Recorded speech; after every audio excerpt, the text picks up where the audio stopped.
কিছু লামাঝাবি মৌলবি বেরোইছে, এরা ফতোয়া দেয় sea food, all sea food হালাল। সামুদ্রিক সব ধরনের প্রাণী খাওয়া বা সি ফুড খাওয়া জায়েজ, যদি এটা স্বাস্থ্যের জন্য ক্ষতিকর নয় বা এর মধ্যে বিষাক্ত কোনো জিনিস নেই, এটা যদি প্রমাণ। ইমাম আবু হানিফা রাহমাতুল্লাহর মাসলাক, মাছ ছাড়া নদী বা সমুদ্রের কোনো খাদ্য হালাল নয়।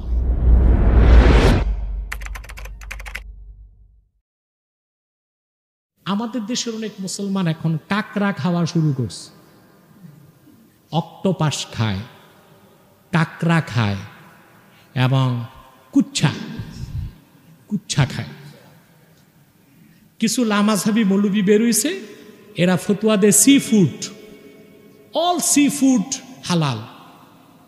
প্রত্যেক সামুদ্রিক প্রাণী কি না? ইমাম আবু হানিফা রাহমাতুল্লাহর মাসলাক, মাছ ছাড়া নদী বা সমুদ্রের কোনো খাদ্য হালাল নয়। কথা বুঝেন না? মানে লামাঝাবি মৌলবি যারা, ওদের মেজাজও ঠিক নাই, রুচিও ঠিক নাই, তা তাদের ফতুয়া মানা যাবে না। আল্লাহ আল্লাহ বুজুর্গ আলেম ওলামা পীর মাশায়েখ মুফতিগণ, তাদের মেজাজও ঠিক, মনও। তারা বলতেছে কাঁকড়া হারাম, কুচ্ছা, অক্টোপাস। কাঁকড়ার যে কি গন্ধ তা দেখছেন? রান্না করার পরও বিভিন্ন রেস্টুরেন্টগুলোতে দেখা যায় কাঁকড়া আছে। আমি বিদেশ সফরে গেলে যেই রেস্টুরেন্টে দেখি কাঁকড়া আছে, ওই রেস্টুরেন্টে ঢুকি না। আমি হালালটা খাবো, কিন্তু একই পাতিলে একই হাঁড়িতে কাঁকড়াও রান্না করে, চিংড়ি মাছও রান্না করে। কথা বুঝলেন? কাঁকড়াও রান্না করে। আমি ব্রিটেন সফরে যখন অক্সফোর্ড ঘুরতে গেলাম, প্রচণ্ড ক্ষুধা লাগছে। অক্সফোর্ড শহরে যে আমি বললাম যে না, মুসলিমের দোকান লাগবে, হালাল ফুড লাগবে, খুব খুঁজে একটা টার্কিশ রেস্টুরেন্ট পাইলাম। ওখানে যে আবার আমার আচরণে অনেকটা তারা পাগলামি মনে করছে। আমি আমার লোকজনকে কিচেনে পাঠিয়েছি, কিচেনে যে দেখো ওখানে হারাম কিছু রান্না করে কিনা। ওরা সব দেখে এসে বলছে যে না, এটা দোকানটাও হালাল, খাদ্যগুলো। এত বাছবিচার করে চলতে হয়। আর যারা লন্ডন আমেরিকায় থাকে, ওদের পক্ষে এগুলো সম্ভব হয় না। ওদের বলে দেয় হালাল, কিন্তু যে কড়াইতে বিকন ভাজতেছে, শুয়োর বারবিকিউ করে, ওই একই কিচেনে আবার মাটন বারবিকিউ করতেছে, ওই একই কিচেনে আবার ফিশ বারবিকিউ করতেছে। তা হারাম থেকে বেঁচে থাকাটা তাদের জন্য একটু কষ্টসাধ্য হলেও সম্ভব, ঠিক কিনা? আজকের মতো বিদায় নিচ্ছি।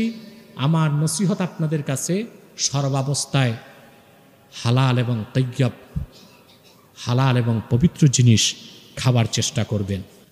আজ সারা বিশ্বের ইহুদি খ্রিস্টানরাও হালাল ব্যবসার দিকে ধাবিত হয়েছে ব্যবসা টিকানোর জন্য। আমি একটা তথ্য দিচ্ছি আপনাদেরকে, এটা হচ্ছে কম্পোনেন্টস অফ গ্লোবাল হালাল industry. The current market value of the global halal industry is estimated to be 4.7 trillion in 2018, including Islamic finance.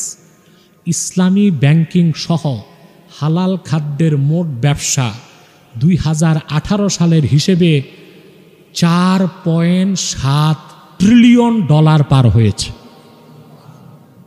4.7 billion না, ট্রিলিয়ন। 1000 বিলিয়নে 1 ট্রিলিয়ন, এরকম $4.7 ট্রিলিয়ন ইসলামী ব্যবসা 2018 সালে বিশ্বব্যাপী হয়েছে। আর সারা দুনিয়া হালালের দিকে ঝুঁকতেছে, আর আমরা পোড়া কপাল বাঙালি হারামের দিকে দৌড়াচ্ছি। আল্লাহ আমাদেরকে হালাল ব্যবসা করার, হালাল লেনদেন করার, হালাল জিনিস খাওয়ার তৌফিক দান করুক। ওয়াখির দাওয়ানা আনিল হামদুলিল্লাহি রাব্বিল আলামিন। ওয়াসসালামু আলাইকুম ওয়া রাহমাতুল্লাহি তাআলা ওয়া বারাকাতুহু। যাদের সুন্নত বাকি তারা সুন্নত আদায়